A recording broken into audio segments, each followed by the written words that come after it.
Thanks for tuning in to Bourbon Drop. I'm your host, Myron. Today, we've got a very, very special bottle on the channel from Penelope. This is the Project X. There will be no bottle drop. Look, this bottle is just too plain Jane.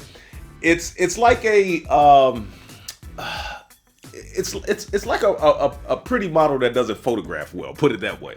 It does not show up well on camera. It is just so plain Jane. I will put the label on the screen and I'll put maybe some pictures that I took maybe as we go through the review and possibly now, but it's just it's a black label. It says Project X. It's like just regular print, white print on a black label. There's nothing special.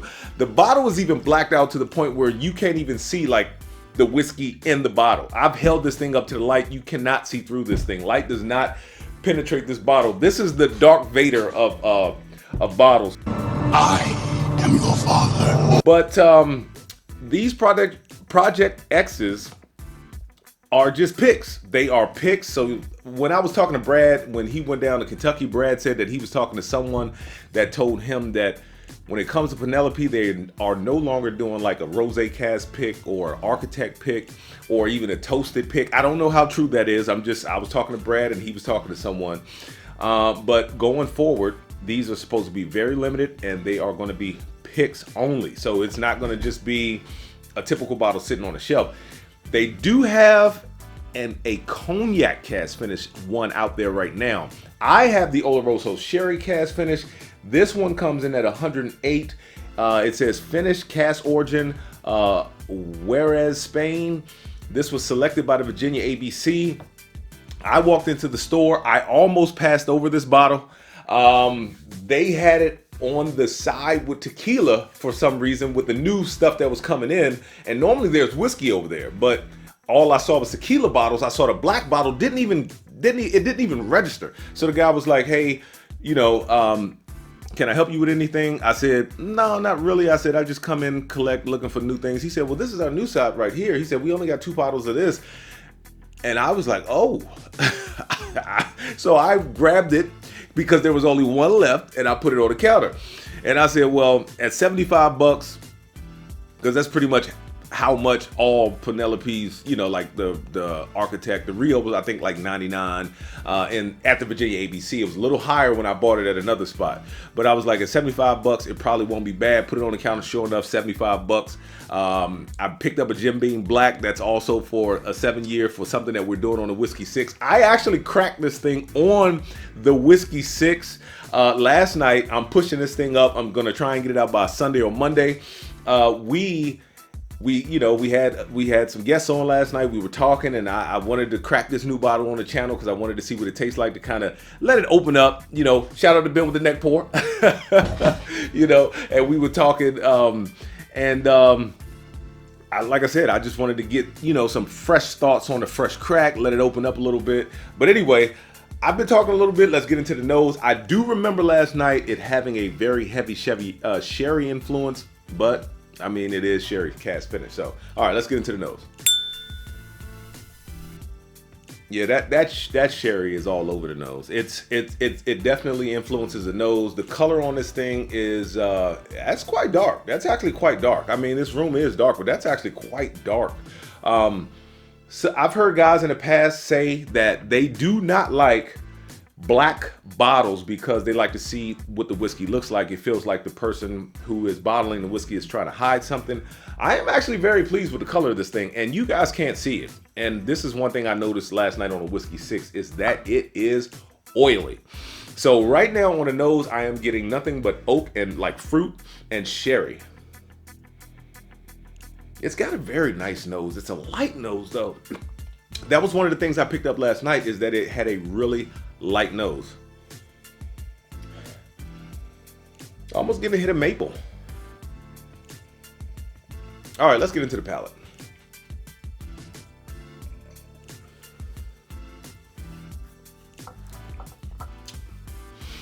On the palate, it's very honey forward, very nutty. Very honey forward, very nutty. You pick up a touch of that sherry, but it's not overdone. A little bit of spice in the back. It's a very easy sipper.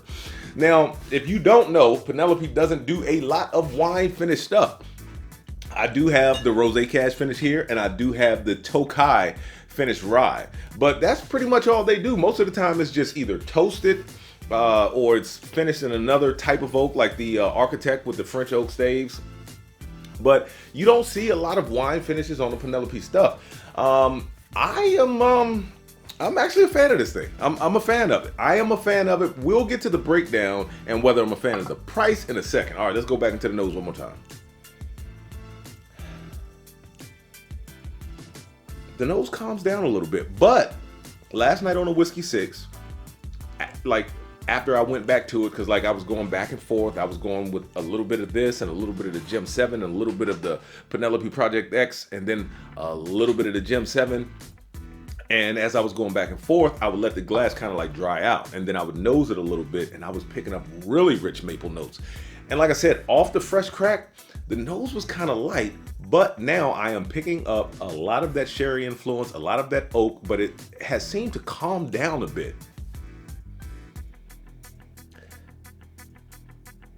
All right, back into the palate.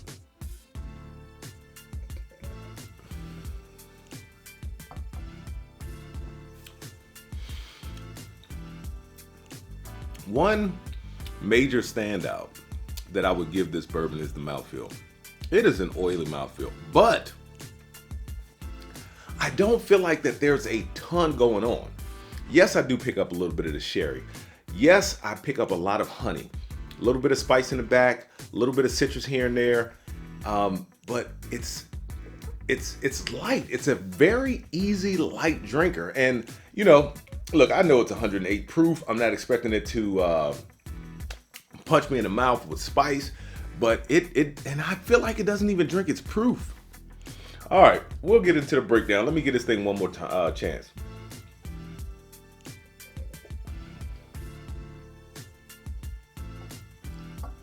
Yeah, picking up more sherry. There's almost, wow. There was almost like a raspberry candy note that popped up for a second. Yeah, like a raspberry, maybe strawberry candy, raspberry candy note. And almost a floral note is coming out of the nose now. That's not bad. But anyway, so let's get into the breakdown of this thing. So, is it worth the chase? Sadly, no. This is not worth the chase. I know that this is a limited product. They will be pretty much picks. Like I said, you won't go in the store and just see a Project X sitting on the shelf as a regular lineup. It's supposed to be a very limited release. They give you no information. I couldn't find out mash bill. I don't know if it's a 4 grain like Penelope's regular stuff. The only thing that they tell you is that it is finished. They don't tell you how old it is. They don't tell you how long it's been finished for. It is just a Project X. Like, it is very secretive, like a secretive government project. And maybe that's why they went with that. Now, we all know in the United States, by law, you cannot put a whiskey out on the shelf without an age if it is less than 4 years old. So it's got to be more than 4 years old. So we at least know that. We know that it is probably Penelope's regular stuff finished in Oloroso sherry cask, but we can't guarantee that. Is it worth the price? This was a $75 product. Drinks very easy.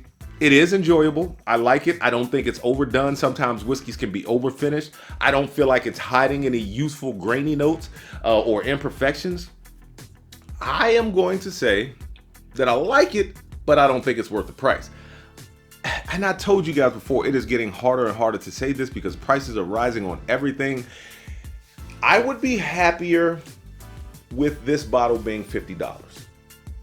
I know that it's $25 less than the retail price for this bottle, but I would be happier with this bottle being $50. If I walked into a store and I saw one sitting for $50, I would definitely get it. Who is this bottle for? No, I'm not going to do that. I was about to say, I actually would get, because it drinks under its proof. But like I said, when it comes to things that are 100 proof and a little above, sometimes those can still be too hot for a new bourbon drinker. I think this is mainly for an intermediate to experienced bourbon drinker. I do think it drinks below its proof. I wouldn't say below 100. I would say it drinks probably right around 100 to me. It's very easy drinking.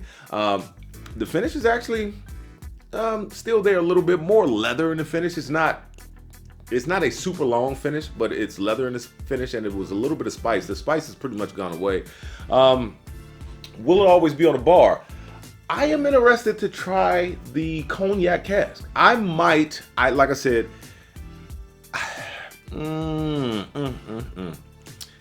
75 bucks is a lot.